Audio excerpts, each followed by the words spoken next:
ಉತ್ತರ ಕರ್ನಾಟಕ ಭಾಗದಲ್ಲಿ ಮಳೆಯ ಆರ್ಭಟ ಹೆಚ್ಚಾಗಿದೆ, ಅವಾಂತರವನ್ನೇ ಸೃಷ್ಟಿ ಮಾಡಿದೆ. ಇನ್ನು ಕಲ್ಯಾಣ ಕರ್ನಾಟಕ ಭಾಗದಲ್ಲಿ ಇಲ್ಲಿ ವರುಣನ ಆರ್ಭಟ ಹೆಚ್ಚಾಗಿದೆ, ಭೀಮನ ಆರ್ಭಟ ಹೆಚ್ಚಾಗಿದೆ. ಯಾದಗಿರಿ, ವಿಜಯಪುರದಲ್ಲಿ ಭಾರಿ ಅವಾಂತರವೇ ಸೃಷ್ಟಿಯಾಗಿದೆ.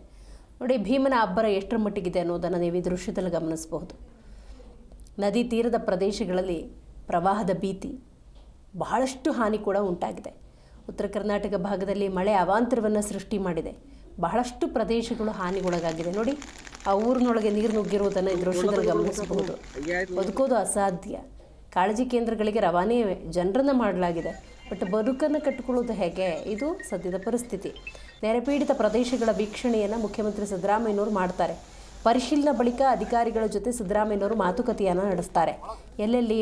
ಕಲಬುರಗಿ, ಬೀದರ್, ಯಾದಗಿರಿ, ವಿಜಯಪುರ ಜಿಲ್ಲೆಯ ಅಧಿಕಾರಿಗಳ ಜೊತೆ ಸಿದ್ದರಾಮಯ್ಯನವರು ಸಭೆಯನ್ನು ನಡೆಸ್ತಾರೆ. ಪ್ರವಾಹದಿಂದಾಗಿ ಭೀಮಾ ನದಿ ತೀರದ ಪ್ರದೇಶಗಳಲ್ಲಿ ಭಾರೀ ಪ್ರವಾಹ ಉಂಟಾಗಿದೆ. ಜನ ಸಂಕಷ್ಟಕ್ಕೊಳಗಾಗಿದ್ದಾರೆ. ವೈಮಾನಿಕ ಸಮೀಕ್ಷೆಯನ್ನು ಸಿದ್ದರಾಮಯ್ಯನವರು ನಡೆಸ್ತಾರೆ.